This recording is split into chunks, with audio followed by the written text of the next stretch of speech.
Buenas noches, soy Haroldo Sánchez y este es el programa A Fondo de Noticiero Guatevisión. Aún se investiga el origen de la civilización maya. Por dónde pudieron haber ingresado los primeros habitantes de América es aún incierto. Hasta el día de hoy se conoce que fueron parte de una gran migración que ingresó por el estrecho de Bering hasta dispersarse por el continente americano. Parte de esa migración se asentó en Mesoamérica, desde Honduras hasta México, estableciendo sus grandes construcciones y ciudades en el corazón de la selva de la biosfera maya en Guatemala. La energía nos llena el tanque para llenar el tuyo. Blue Oil presenta.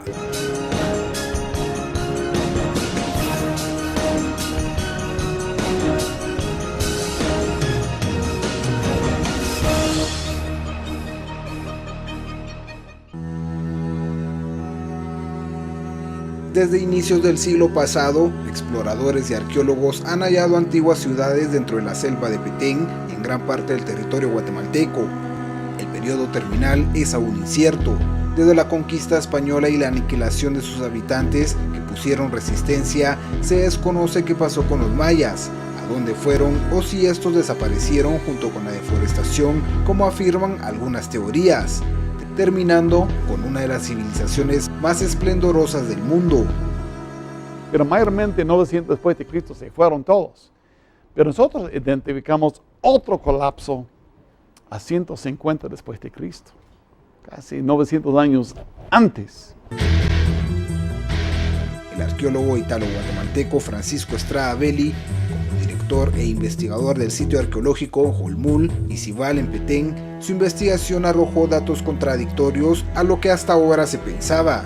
Esas teorías nos decían que los mayas deforestaron hasta que no pudieron sostenerse por requisitos de las construcciones, el estuco, y que tal vez encima de eso les cayó una sequía, ¿verdad? Pero en nuestra área tenemos una columna de sedimentos muy clara y muy detallada que nos muestra un medio ambiente muy estable a lo largo de 2000 años de ocupación. Entonces, a menos que se encuentre en otro lugar, por lo menos en esta área, el medio ambiente estaba muy estable. Y no fue por esa razón que se abandonó el sitio. Si esta investigación se logra consensuar con todo el territorio maya, ¿cuáles pudieron ser las causas del llamado colapso? Deberíamos de buscar razones políticas. Yo creo que cuando vemos la historia maya, nos damos cuenta que las ciudades se creaban y se abandonaban por razones políticas, más bien que ecológicas o de otra índole, climáticas. Hay que unir las historias de todos estos sitios porque los factores son múltiples, es decir, pudo haber habido presión a causa de factores naturales, por ejemplo, erupciones volcánicas, que a la vez las erupciones volcánicas alteran el régimen de lluvias, entonces lugares que antes eran muy secos se inundan y lugares que tenían un régimen pluvial adecuado para la agricultura de repente padecen sequías. Todo esto viene a desestabilizar la vida como la conocen, viene a alterar el orden. Entonces, ¿qué pasa? Esto trae confrontación política. Para que esta gran civilización permaneciera por más de 2000 años, sus primeros habitantes y gobernantes se adaptaron a las condiciones, convirtiéndolas parte de su cosmovisión, dando vida a la civilización maya. Ciudades milenarias. La reserva de la biosfera maya se encuentra en el departamento de Petén, en el norte de Guatemala. Es considerado uno de los últimos pulmones de América, después de la Amazonía en el sur de América. Y estas son algunas de las estructuras que se encuentran dentro de la selva de Petén, además de otras ciudades como Tacalica-Baj en Retabuleu, Caminaljuyo en la ciudad capital, y Sinché en el occidente del país, Sababaj, una ciudad sumergida en las aguas del lago de Atitlán, entre otra gran cantidad de ciudades. En Petén se halla mayor número de arquitectura monumental, esto debido a la geografía y la relación que los mayas tenían con su entorno. Hace más de 2000 años, los mayas se asentaron en esta área y en gran parte del territorio guatemalteco. Lo que tienen casi todos en común es que todos buscan lugares donde hayan fuentes de agua. Una comunidad sin agua no puede vivir. aunque con el tiempo fueron ellos creando tecnologías para crear sus propios, como decíamos, nosotros decimos aguadas, que son lagos artificiales. Hicieron canales aquí en Caminaljuyu, es uno de los mejores ejemplos que ha tenido canales que han tenido kilómetros donde traían agua de ríos hacia las áreas urbanas. Construyendo grandes ciudades, edificios monumentales y desarrollando conocimientos astronómicos, matemáticos, intelectuales y arquitectónicos. Se cree que hace unos 12.000 años llegaron los primeros habitantes, pequeños grupos de nómadas. Los arqueólogos crearon una cronología de las épocas de las etapas del desarrollo de la antigua civilización.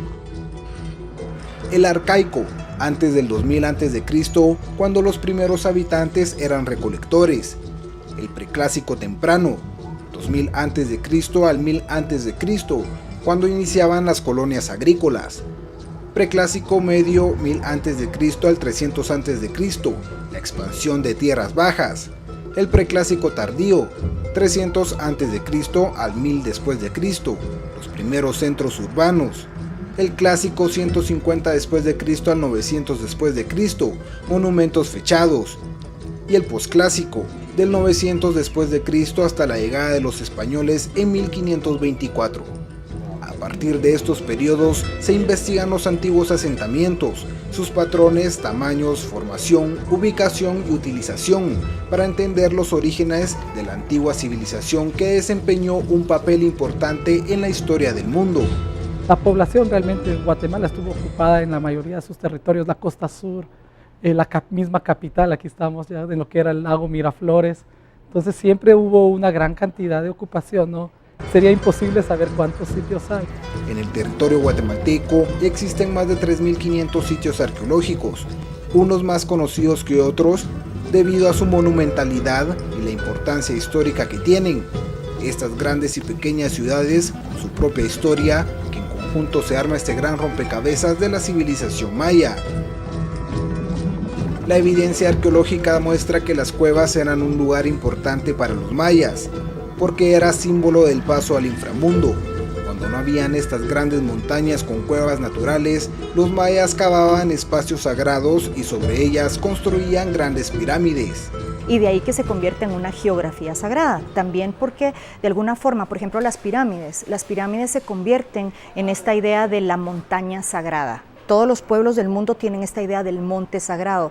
Puede ser una montaña real o artificial. El conocimiento de la cultura maya con su entorno, tanto en el entorno espacial, ¿no? Los astros, la luna, las estrellas, el movimiento de los planetas, como el conocimiento de la naturaleza, ¿no? La fauna, la flora, los elementos como la lluvia, por ejemplo, el trueno, eran elementos muy importantes y que los mayas tomaron en su cosmovisión y luego los transformaron en ideas.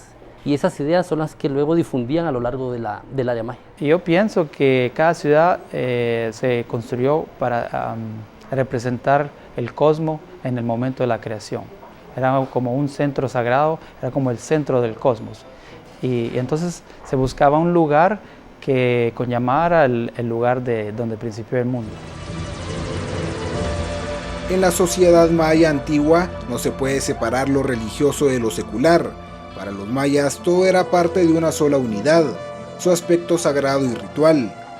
Hay que pensar, por ejemplo, al momento de ver una estructura, no tenemos que pensar en la estructura sola, sino tenemos que pensar en todos los significados que ella va adquiriendo. Es decir, recrean un paisaje sagrado, ellos crean su geografía, distribuyen el espacio como quieren, hacen las orientaciones que tienen significado para ellos, de acuerdo con las orientaciones astronómicas, le dan valor particular a los puntos cardinales y se distribuyen en el espacio de una manera que tiene significado para ellos. Pirámides y templos que sustituían a la montaña sagrada, convirtiéndolos en el vínculo entre el cielo y la tierra, acercándolos con los dioses. Guatemala es un tesoro mundial, tiene riquezas culturales que no están en ningún otro lugar del mundo. Estas ciudades se ubicaron estratégicamente al lado de ríos o en lugares donde habían lagunas artificiales, además de razones rituales y lógicas como veremos en la segunda parte. Vamos a una pausa y volvemos con más.